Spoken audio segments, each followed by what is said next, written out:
I still remember the first time I realized he knew. It wasn't a confrontation, not yet.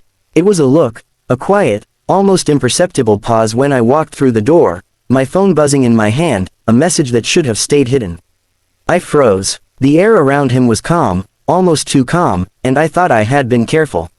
I had always been careful. But he didn't yell, didn't accuse, didn't even ask. He just watched me with a look that was equal parts heartbreak and understanding, and in that moment, I felt my stomach drop. The truth, the one I had tried to bury beneath stolen moments and whispered lies, was staring me straight in the face. And yet, he said nothing.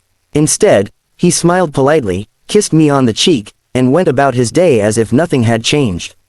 That night, lying in bed beside him, my heart raced, not with excitement, but with guilt, confusion, and fear.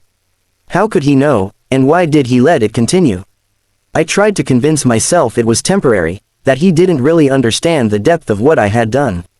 I kept sneaking around, weaving a web of lies that I thought was unbreakable. I told myself it was harmless, that it was just a fling, a distraction from our dull routine. I didn't realize then that he was watching me in ways I couldn't see. He noticed every late message, every whispered phone call, every secretive smile meant for someone else.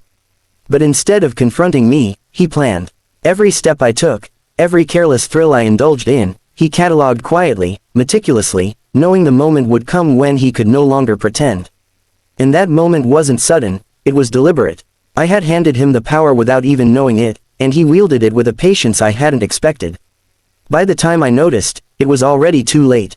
He wasn't angry, at least not outwardly. He was calm, precise, and quiet. He began making subtle changes in our life, packing his things in ways that seemed mundane at first. A jacket here, a book there, always with an excuse. I was too wrapped up in my own secret world to notice, too enthralled by the thrill of being dishonest to see that he was slipping away, silently reclaiming his peace. And when the day came that he told me he was leaving, it wasn't dramatic or filled with shouting. It was clean, composed, almost clinical. "I've given you everything," he said softly, "but I can't live in a world where love is an illusion." My chest tightened, and suddenly all the moments I had taken for granted, the kindness in his voice, the quiet support in his eyes, the patience he showed even when I was cruel, came crashing down on me like a tidal wave of guilt. I had destroyed what I had always believed was unbreakable. I remember standing in the doorway as he walked out, luggage in hand, a small smile on his face that cut deeper than any scream could. And in that smile was something I will never forget: forgiveness without reconciliation, dignity without compromise. I realized then that my cheating hadn't just hurt him, it had revealed the strength I could never possess. He had known, he had let me continue, and he had left on his terms, teaching me a lesson in the quietest, most devastating way possible. Alone in that apartment, I understood the magnitude of my selfishness. I had lost not only a man who loved me beyond reason but also the chance to ever earn that kind of unwavering trust again.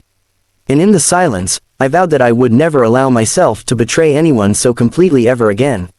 The days after his departure were empty and filled with echoes of my own mistakes.